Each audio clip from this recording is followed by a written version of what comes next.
পেঁয়াজটাকে একটু ভেজে নিলাম হালকা, তারপরে দিব সবজি,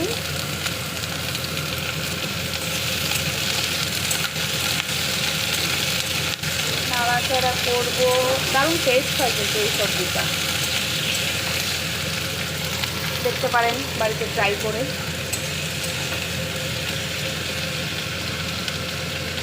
তারপরে দিব হচ্ছে একটু লবণ,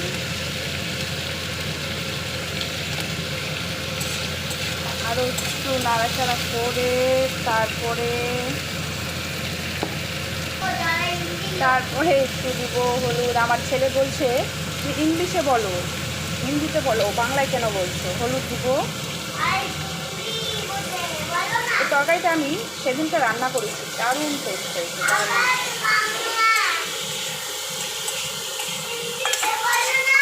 ইংলিশে বলবো? ওকে, হিন্দি বলবো।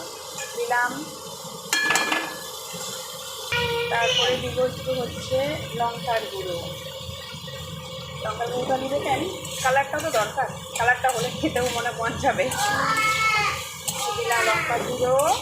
লঙ্কার গুঁড়ো দেওয়ার পরে বেটে রেখেছি সরষা আর কাঁচা লঙ্কা। সরষা আর কাঁচা লঙ্কাটা দিয়ে দিব। সরষা আর কাঁচা লঙ্কাটা দেওয়ার পরে আর একটু নাড়াচাড়া করবো। বেশি আঁচ দিয়ে এটাকে একটু ভাজা ভাজা করে নিতে হবে।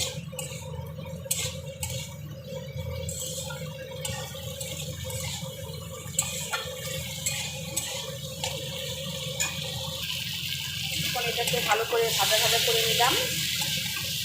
সুন্দর করে ভাজা ভাজা করে নিয়ে এটার মধ্যে একটু, এখন দেখতে কি ভালো লাগছে, সবুজ লাল হালকা হলদে হলদে হয়ে গেছে। এখন এটার মধ্যে দিয়ে দিব হালকা একটু জল। জলটা দেওয়ার পরে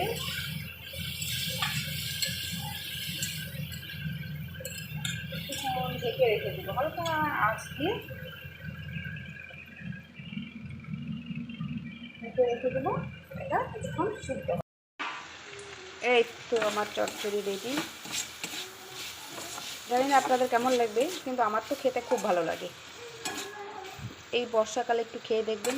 অনেক সময় আমরা এই ঢেঁকি শাকের ডাঁটাগুলো ফেলে দেই, বুড়ো বলে হয়ে গেছে, কিন্তু বুড়োটা ফেলবেন না, ওটা দিয়ে চচ্চড়ি খেয়ে দেখবেন। এখন তো কাঁঠালের বীজ অ্যাভেলেবেল পাওয়া যায়, খেয়ে একবার দেখবেন, তারপরে আমাকে কমেন্টসে জানাবেন কেমন হলো, টেস্টটা কেমন হলো।